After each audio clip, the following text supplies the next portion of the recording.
Hello दोस्तों, तो कैसे हो आप सब।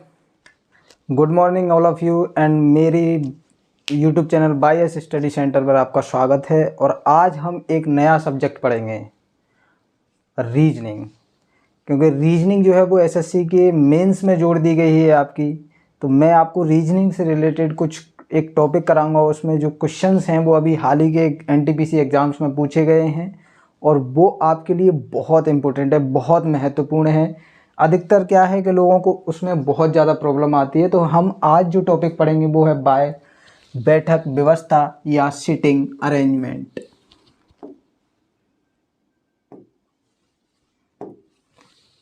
सिटिंग अरेंजमेंट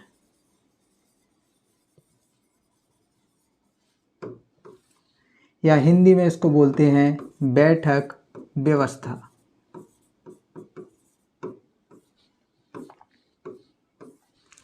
इस टॉपिक को पढ़ने से पहले हमें क्या करना पड़ेगा, इसके बारे में समझना पड़ेगा, जानना पड़ेगा कि बैठक व्यवस्था से रिलेटेड किस प्रकार के क्वेश्चंस हमारे एग्जाम्स में बनते हैं, क्या क्या इसके हमें नोट्स जो हैं ये ध्यान में रख के चलने हैं, रूल्स क्या हैं इसके, किस प्रकार से क्वेश्चन आते हैं इसमें।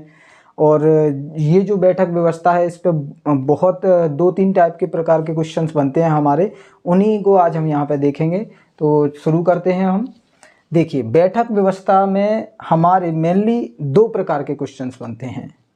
एक हमारी होती है बंद बैठक व्यवस्था, बंद बैठक व्यवस्था, और दूसरी हमारी होती है खुली बैठक व्यवस्था। वैसे तो एग्जाम्स में इन दोनों से रिलेटेड क्वेश्चंस पूछे जाते हैं, पर अधिकतर अगर हम क्वेश्चंस की बात करें तो बंद बैठक व्यवस्था से हमारे अधिकतर क्वेश्चंस एग्जाम्स में आते हैं। अच्छा, ये बंद बैठक व्यवस्था क्या है और खुली बैठक व्यवस्था क्या है। देखिए, बंद बैठक व्यवस्था में कोई भी ऐसी आकृति जो चारों ओर से क्या है हमारी बंद है, जैसे कि उसमें हमारा वृत्त आ गया, वर्ग आ गया, आयत आ गया, जितने भी हमारी जो बंद व्यवस्थाएं हैं वो सब हमारे इसमें आती हैं। जैसे वर्ग हो गया, वृत्त हो गया, आयत हो गया, अष्टभुज कह लीजिए, क्योंकि इस पर भी बहुत सारे क्वेश्चंस पूछे जाते हैं। अष्टभुज हो गया, षटभुज हो गया आदि।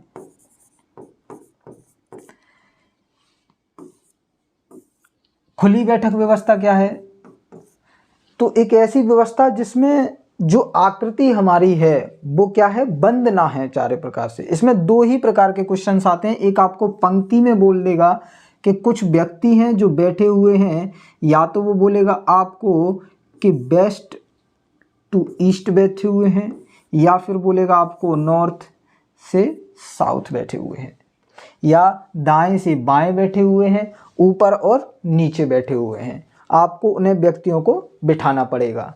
तो हम क्या है, सबसे पहले बंद बैठक व्यवस्था के बारे में बात करते हैं, उसके बाद हम खुली बैठक व्यवस्था के बारे में चर्चा करेंगे।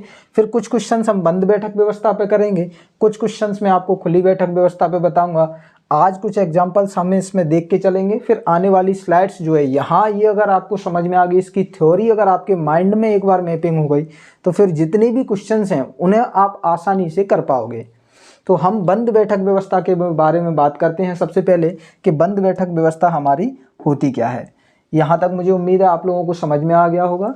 अब मैं इसे थोड़ा मिटा देता हूँ, अगर आपको स्क्रीनशॉट लेना है तो आप ले सकते हो। ठीक है, चालू करें। देखिए,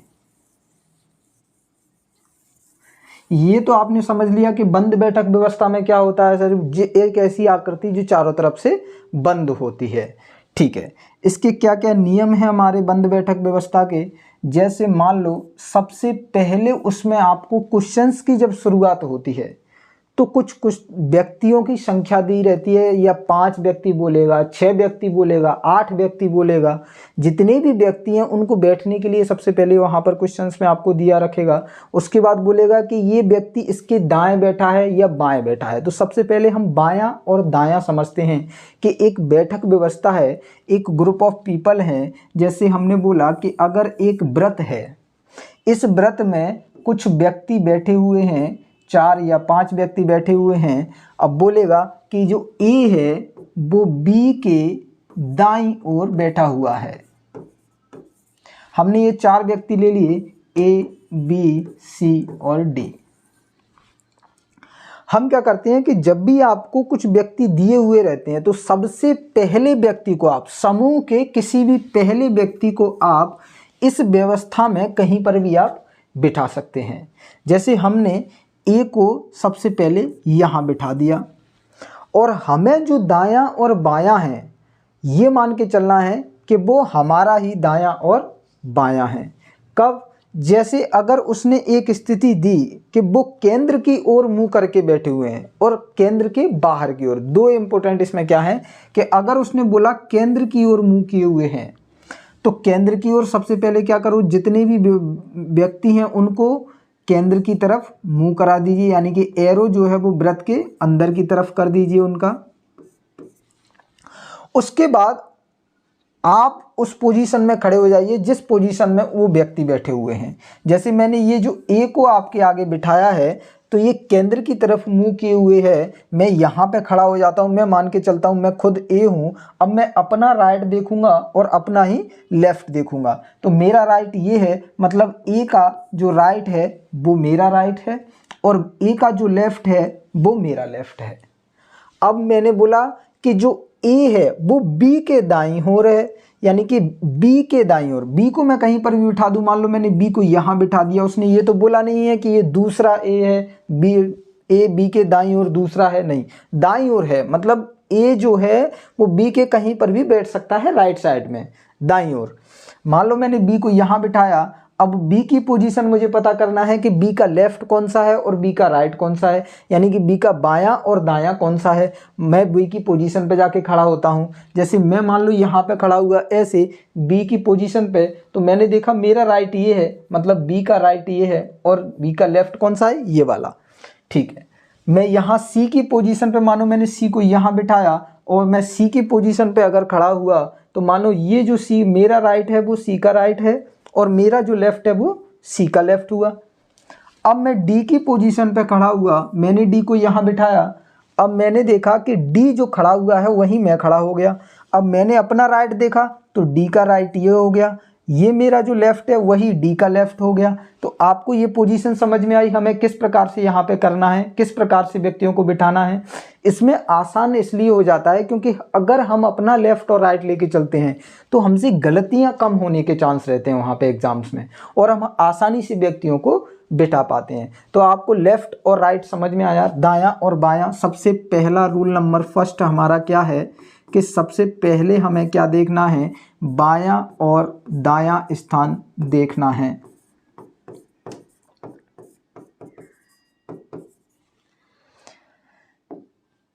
दूसरा क्या है हमारा, उसके बाद आपका जब क्वेश्चंस की शुरुआत होगी, प्रश्न की जब शुरुआत होती है तो वहां पर क्या लिखा रहता है कि कुछ व्यक्ति हैं जो व्रत में बैठे हुए हैं और उनका मुंह केंद्र की तरफ है। अगर उनका मुंह केंद्र की तरफ है तो आपको उनका मुंह केंद्र की तरफ करना है, यानी कि जो एरो है वो हमारा किसकी तरफ करना है, व्रत के अंदर केंद्र की तरफ। अगर बोले कि कोई कुछ व्यक्ति हैं जिनका मुंह केंद्र की बाहर की तरफ है तो आपको क्या करना है, जो उनका एरो का निशान है वो बाहर की तरफ लगा देना है, केंद्र से बाहर की ओर।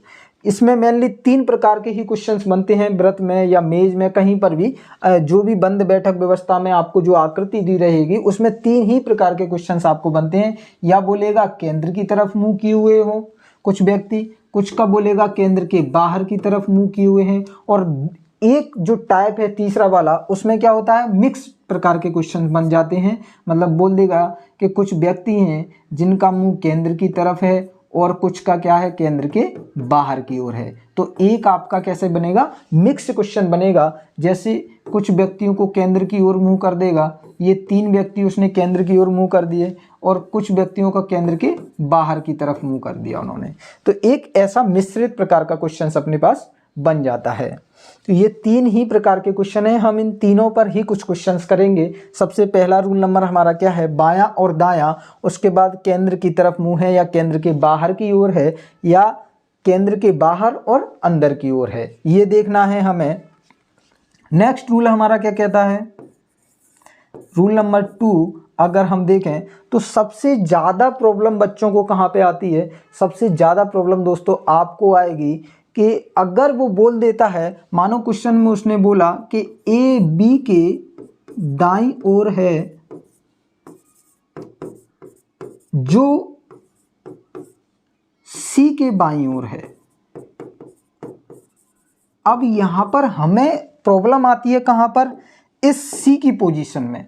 ये जो लिखा हुआ है, इस जो को हमें समझने में प्रॉब्लम आती है, कठिनाई हमें इस जो को समझ में आती है कि ये जो है वो किसके लिए बात कर रहा है, ये ए की बात की है उसने या बी की बात की है, हम इस जो को कैसे समझेंगे। तो रूल नंबर 2 हम लिखेंगे जो और के लिए। इसको मैं मिटा देता हूं, आपको यहां तक समझ में आ गया होगा। देखिए रूल नंबर 2 क्या है हमारा, तो रूल नंबर 2, अगर प्रश्न में आपको बोले जो,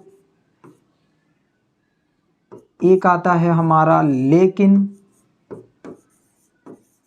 और एक आती है हमारा और,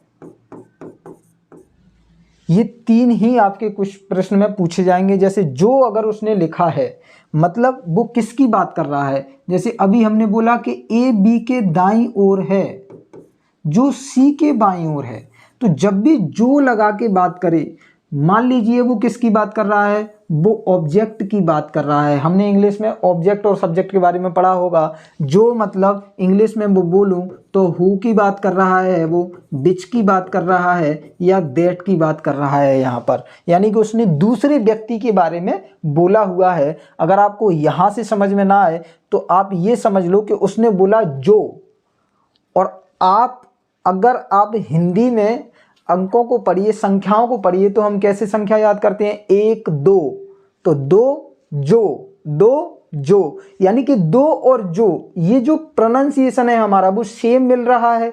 तो 2 को जो से याद कर लीजिए कि सी जब भी उसने बोला जो बी के, यानी कि 2, यानी दूसरे नंबर का जो व्यक्ति है उसकी बात की जा रही है कि सी के बाईं ओर कौन बैठा हुआ है, हमारा बी बैठा हुआ है। एक हम यहां से समझ जाएंगे। दूसरी चीज, जिसको पता है कि ऑब्जेक्ट क्या होता है, सब्जेक्ट क्या होता है, उस प्रकार से तो वो ऐसे कर लेगा कि वो सेकंड व्यक्ति की बात कर रहा है। मतलब जब भी जो लिखा है समझिए कि वो ऑब्जेक्ट के बारे में बात हुई है वहां पर।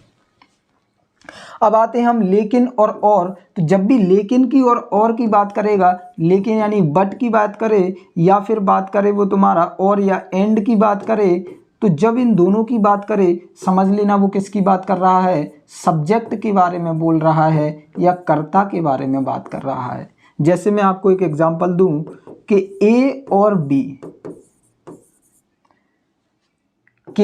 एक व्रत में बैठे हुए हैं, सी भी ले लीजिए यहाँ पर, तो सी, ए और बी एक व्रत में बैठे हुए हैं, केंद्र की ओर मुंह है उनका, ए बी के दाईं ओर है और सी के बाईं ओर है। जब भी उसने बोला और सी के बाईं ओर है, मतलब हमें किसको लेके चलना है, पहले व्यक्ति के बारे में बात हो रही है यहाँ पर। क्योंकि दूसरे व्यक्ति के बारे में जब भी बात होती, तो अभी हम पढ़ के आए हैं, जब भी जो की बात करेगा यानी कि वो दूसरे व्यक्ति के बारे में बात कर रहा है। तो जो यहाँ पर नहीं है, हमारा क्या है, और।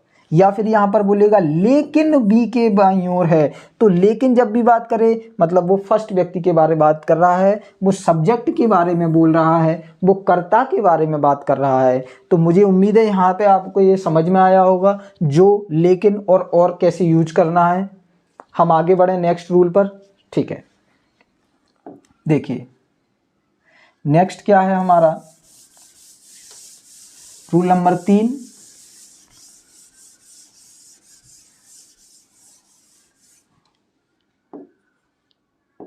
रूल नंबर 3 हमारा क्या कहता है, मानो कुछ व्यक्ति हैं जो इस सर्कल में बैठे हुए हैं, मान लीजिए ये 4 व्यक्ति या 6 व्यक्ति हमारे एक व्रत में बैठे हुए हैं। ये 6 व्यक्ति क्या हैं, मानो ये ए है, ये बी है, ये सी है, ये डी है, ये ई है और ये एफ है। बात होती है किसकी, पड़ोसी के बारे में बात करता है वो, पड़ोसी बोलेगा या बोलेगा अगले स्थान के बारे में बात करेगा। तो जब भी आपको पड़ोसी के बारे में बोले या अगले स्थान की बात करे, मतलब नेबर की बात करे, और अगले स्थान का मतलब नेक्स्ट टू की बात करे, तो समझ लेना कि वो जो ए है, जैसे उसने बोला कि ए के अगले स्थान पर, तो ए के अगले स्थान पर कौन बैठा हुआ है, बी, यानी वो किसकी ही बात कर रहा है, पड़ोसी की बात कर रहा है, जो ए के जस्ट पास में बैठे होते हैं। तो ए के पड़ोसी कौन कौन है, यहाँ पर हमने देखा ए का पड़ोसी एफ भी है और ए का पड़ोसी बी भी है। या ए के अगले स्थान पर कौन बैठा हुआ है, बी, और एफ के अगले स्थान पर कौन बैठा हुआ है, ए। तो यहाँ पर पड़ोसी और अगला स्थान आपको समझ में आया, पड़ोसी और अगला स्थान दोनों एक ही हैं, ये लेके चलना आप। तो रूल नंबर 3 आपको समझ में आया होगा। अच्छा, हम रूल नंबर 4 की बात करते हैं, और रूल नंबर 4 में क्या है, हमारा दो जो नियम हैं वो सेम ही हैं, लेकिन उनमें अंतर आपको समझना पड़ेगा। जैसे हमारा रूल नंबर 4 क्या कहता है, रूल नंबर 4 जो है वो बात करता है विपरीत के बारे में। अब ये जो विपरीत है और सम्मुख है, इन दोनों को हम समझेंगे कि विपरीत और सम्मुख का क्या मतलब है। जैसे मैंने बोला यहाँ 6 लोग बैठे हुए हैं, अभी हमने बिठाए A B C D E और एफ। उसने बोला कि जो ए है वो सी डी के बिल्कुल विपरीत बैठा हुआ है, ठीक है। अगर ए हमने साउथ में बिठा दिया तो डी को हमने कहाँ बिठा दिया, नॉर्थ में। आप फर्स्ट व्यक्ति को कहीं पर भी बिठा सकते हो इस पूरे व्रत में, ये आपके ऊपर डिपेंड करता है कि आपको कहाँ से आसानी होगी इस प्रश्न को सॉल्व करने में। तो सबसे पहले हमने ए को यहाँ बिठा लिया साउथ में, और ए के जस्ट विपरीत, तो हमें पता है कि दक्षिण का जो जस्ट विपरीत कौन सा होगा, हमारा उत्तर होता है। तो उत्तर में या नॉर्थ में हमने किसको बिठा दिया, डी को बिठा दिया। तो ये तो हो गया विपरीत। लेकिन अगर प्रश्न हमारा व्रत में मिश्रित वाला हुआ कि कुछ व्यक्तियों का मुंह जो है वो केंद्र की तरफ है और कुछ का मुख केंद्र के बाहर की ओर है, तब हमें वहां पर विपरीत के बारे में बात करेगा तो कोई दिक्कत वाली बात नहीं है। अगर उसने बोल दिया कि ए और सी एक दूसरे के सम्मुख हैं, तब यहां हमको समझने में थोड़ा सा वो होना चाहिए कि जैसे अगर उसने बोला कि ए और डी एक दूसरे के सम्मुख हैं, जरूरी नहीं कि वो विपरीत हैं, लेकिन वो ये बोल देगा कि ए और डी एक दूसरे के सम्मुख हैं। सम्मुख का मतलब उन दोनों का मुख केंद्र की ओर है। अगर वहाँ पर आपके लिए ये बात नहीं कर रहा है कि डी जो है वो केंद्र के बाहर की तरफ मुख है, तो इसके बदले वो नेक्स्ट ये सेंटेंस आपके लिए बना सकता है कि ये जो डी है वो ए के सम्मुख बैठा हुआ है। जब भी सम्मुख की बात की जाए, समझना कि वो बोल रहा है कि ये जो डी का मुख है वो किसकी तरफ है, केंद्र की तरफ है। यानी कि ए जो है वो डी के जस्ट क्या बैठा हुआ है, विपरीत बैठा हुआ है। तो अब आपको सम्मुख और विपरीत में समझ में आया अंतर। विपरीत बोलेगा, लेकिन ये जरूरी मत समझना कि ए और डी एक दूसरे के सम्मुख बैठे हुए हैं, क्योंकि जरूरी नहीं कि डी और ए एक दूसरे के सम्मुख हो जब बात विपरीत के बारे में की जा रही हो सकता है कि ए का मुंह केंद्र की ओर हो और डी का मुंह केंद्र के बाहर की ओर हो और ए और डी एक दूसरे के विपरीत बैठे हुए हों, ये भी हो सकता है। तो मुझे यहाँ तक उम्मीद है कि आपको ये विपरीत और सम्मुख में अंतर समझ में आया होगा। ये रूल नंबर 3 हमने पढ़ा, पड़ोसी और अगले स्थान के बारे में आपको समझ में आया होगा। रूल नंबर 2 हमने पढ़ा कि जो, लेकिन और में अंतर हमने पढ़ा कि जो जब भी बात करे कि ए और बी के दाईं ओर बैठा हुआ है, जो सी के बाईं ओर है, तो हमने जो को कैसे याद किया, फर्स्ट जो तो हमारा जब भी लगेगा जब दूसरे व्यक्ति के बारे में बात हो रही है, यानी ऑब्जेक्ट की जगह पर काम करेगा बी, यानी दूसरा व्यक्ति, और अगर आपको ऑब्जेक्ट समझ में नहीं आता या ऑब्जेक्ट समझ में नहीं आ रहा है तो आप जो को दो से रिलेट करके चलिए, संख्या से रिलेट करके चलिए, तो आपको वो याद रहेगा कि मैंने बताया आपको कि जो दो यानी दूसरे व्यक्ति के बारे में बात हो रही है वहाँ पर। अच्छा, और लेकिन के बारे में जब भी बात हो तो जब भी और लेकिन की बात हो मतलब वहाँ पर हमें समझ के चलना है कि वो सब्जेक्ट के बारे में बात कर रहा है। तो समझ में आया दोस्तों यहाँ तक? आपको आगे बढ़ें। ओके, आपको मेरी क्लास कैसी लग रही है? अगर आपको मेरी क्लास अच्छी लग रही है तो मेरे चैनल को लाइक करें और अपने दोस्तों को ज़रूर बताएं। एक लाइक तो बनता है सर। शेयर ज़रूर करें, सब्सक्राइब करें, जिससे मुझे और अच्छा लगे और मैं मोटिवेट हूँ और आपके लिए और अच्छे और मेहनत करके आपके लिए क्लास लेके आऊँ। यहाँ तक आप सबको समझ में आ गया होगा। देखिए, अब हमने बैठक व्यवस्था के बारे में मेनली जो 4 रूल थे वो हमने पढ़े, जो अधिकतर क्वेश्चंस में हमें को देखने के लिए मिलते हैं। हमने क्या किया, हम एक क्वेश्चंस लेंगे और आपको फिर हमें उसको एग्जांपल्स के थ्रू आपको बताते हुए चलूँगा और आगे किस प्रकार से हमें क्वेश्चंस करने हैं उसी हिसाब से मैं आपको, इसमें क्या है कि 2 प्रकार के जो क्वेश्चंस मैंने देखे आपको बताए कि एक केंद्र की ओर मुंह किए हुए है और एक केंद्र के बाहर की तरफ है। तो जब भी हमारा मिश्रित क्वेश्चंस आए कि कुछ का मुख केंद्र की ओर है और कुछ का मुख केंद्र के बाहर की ओर है, यहाँ पर सबसे ज़्यादा कन्फ्यूजन बच्चों को होता है, सबसे ज़्यादा कन्फ्यूज आप दोस्तों इसमें होंगे। तो हमें क्या करना है कि मैं आपको इसमें आगे बताऊंगा कि इस प्रकार का जो क्वेश्चंस है वो आपको सभी व्यक्तियों को एक ही तरफ मुंह करके कैसे चलना है, किस तरीके से हम क्वेश्चन को सॉल्व करेंगे, वो मैं आपको आगे आने वाली स्लाइड्स में, आगे आने वाली क्लासेस में आपको बताऊंगा। अभी हाल ही में हमने जो समझे हैं उसके ऊपर हम 1-2 क्वेश्चंस में आपको बता देता हूं, फिर हम खुली व्यवस्था को समझेंगे। ठीक है,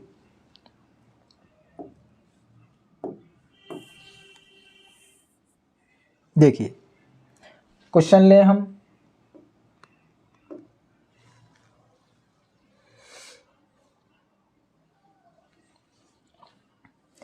सबसे पहला क्वेश्चन हम लेते हैं, क्वेश्चन नंबर 1। क्या लिखा है इस क्वेश्चन को पढ़िए और फिर आप खुद सॉल्व करके कोशिश कीजिए। मुझसे पहले अगर आप कोशिश करोगे करने की तो मुझे लगेगा कि आप लोगों को समझ में आया है, और आप आंसर ज़रूर लिखना कमेंट में कि सर हाँ मुझे समझ में आया है। और अगर आपको समझ में आया है तो मुझे बहुत अच्छा लगेगा, जिससे मैं और अच्छे से मेहनत करूँगा और अच्छे क्वेश्चंस करूँगा आपके लिए। ये सारे क्वेश्चंस जो मैं आज आपको कराऊंगा वो सब एनटीपीसी में आए हुए हैं, CBT 2 में, CBT 1 में, क्योंकि अभी जो ट्रेंड चला है इन क्वेश्चंस का, इस टॉपिक का, ये बहुत ज़्यादा चला हुआ है। अभी आपके जो ग्रुप डी के एग्जाम्स हुए आपने देखा होगा कि अधिकतर क्वेश्चंस आपके पजल्स वगैरह से, सिटिंग अरेंजमेंट से देखने को मिले हुए हैं। इससे पहले एनटीपीसी CBT 2 का हुआ था, उसमें भी सिटिंग अरेंजमेंट के क्वेश्चंस देखने को मिले हैं। और ज़्यादातर बच्चों को इनमें प्रॉब्लम आती है, कब कर तो लेते हैं लेकिन टाइमिंग मेन मायने रखती है। कुछ एग्ज़ाम में हमें समय तो उतना ही मिलता है, लेकिन ये जो क्वेश्चंस हैं इनकी जो पैराग्राफ है वो बड़ा आता है, 4-4, 5-5 लाइन के पेजेस के क्वेश्चंस आते हैं, 4-5 लाइन के, जिससे हमें इसे पढ़ने के साथ साथ हमारा समय भी वेस्ट हो जाता है। तो हमें इसे कितने कम समय में कैसे करेंगे ये भी मैं आपको बताऊँगा कि हमें एग्ज़ाम्स में किस तरीके से करना है और अपने घर पर कैसे प्रैक्टिस करनी है इसकी। ठीक है, चालू करें, पढ़िए। 6 मित्र एक गोल मेज रहा है, 6 मित्र हैं, ठीक है, एक गोल मेज के चारों ओर बैठे हुए हैं, तो हमें क्या कर लेनी है, एक गोल मेज बना लेनी है। जब भी गोल मेज की बात की, गोल मेज बना ली हमने, 6 मित्र की बात कर लिए हैं, 6 मित्र के लिए आपको 6 लाइन डिनोट कर दीजिए। यहाँ पर 6 लाइन डिनोट की। मोहन रोहित के सामने बैठा है। आप फर्स्ट व्यक्ति को, पहले व्यक्ति को आप कहीं पर भी बिठा सकते हो इस व्रत में। हमने बिठा दिया मोहन को यहाँ। अब मोहन किसके सामने बैठा हुआ है, रोहित के सामने, तो रोहित को हमने यहाँ बिठा दिया। अब देखो जो राम और मोहित के बीच में बैठा है, सबसे मेन बात क्या है, जो, जब भी जो की बात हो रही है, हमने क्या देखा कि जब भी जो की बात करेगा यानी कि वो किसके बारे में बात कर रहा है, बोलिए दूसरे व्यक्ति के बारे में बात कर रहा है सर, क्योंकि हमने बताया था आपको कि जब भी जो की बात करे यानी कि वो किसकी बात कर रहा है, ऑब्जेक्ट की बात कर रहा है, वो हु के बारे में पूछ रहा है, और या फिर अगर आपको हु से या जो से समझ में नहीं आता ऑब्जेक्ट, तो मैंने आपको एक ट्रिक बताई कि आपको वो याद रखनी है, जो दो नंबर संख्या से याद रखना है, हिंदी वाले दो दो यानी कि जो दो मतलब दूसरे व्यक्ति की बात हो रही है। तो रोहित की बात कर रही है कि रोहित जो है वो राम और मोहित के बीच में बैठा है। रोहित किस किस के बीच में बैठा है? राम और मोहित के बीच में बैठा है। ठीक है, मोहित श्याम के सामने बैठा हुआ है। अगर मोहित अपना यहां पर है तो श्याम कहां होगा? जस्ट मोहित के सामने, यानी कि श्याम को हमने कहां बिठा दिया? यहां पर बिठा दिया। अगर श्याम यहाँ है तो हमारी एक सीट खाली बची, और वो पूछ क्या रहा है कि रोहन के सामने कौन बैठा है। इसका मतलब रोहन हमारा यहाँ आ जाएगा, और रोहन के जस्ट सामने हमने देखा कौन बैठा है? राम बैठा है। यानी हमारा आंसर क्या हो जाएगा सर? राम हो जाएगा, कि रोहन के सामने हमारा कौन बैठा हुआ है? राम बैठा हुआ है। क्या आपको ये क्वेश्चन समझ में आया?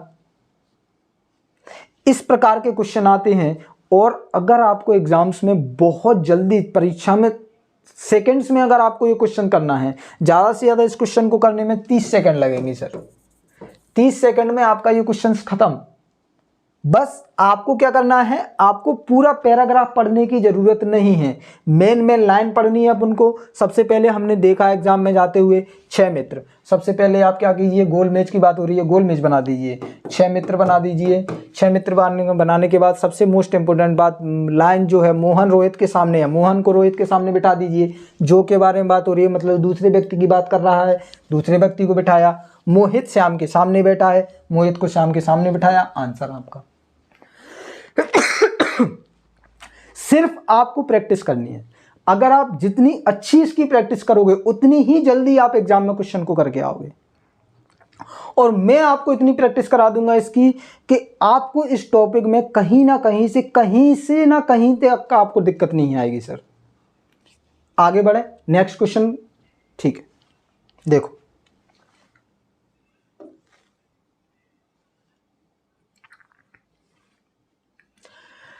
पांच मित्र एक मेज के चारों ओर केंद्र की ओर मुख करके बैठे हुए हैं। तो मैंने सबसे पहले आपको देखो, क्वेश्चन को सॉल्व करने का सबसे बेस्ट क्या है कि करते जाओ, पढ़ते जाओ, करते जाओ साथ में। अपन को उसको पहले पढ़ना नहीं है। अगर हम पढ़ने में अपना समय गवा देंगे तो फिर एग्जाम में हमारे पास समय कितना बचेगा सर। तो पढ़ने के साथ साथ हमें क्या करना है, उसको सॉल्व भी करते जाना है, जिससे जल्दी से जल्दी हमारा क्वेश्चन क्या होगा, सॉल्व होगा सर।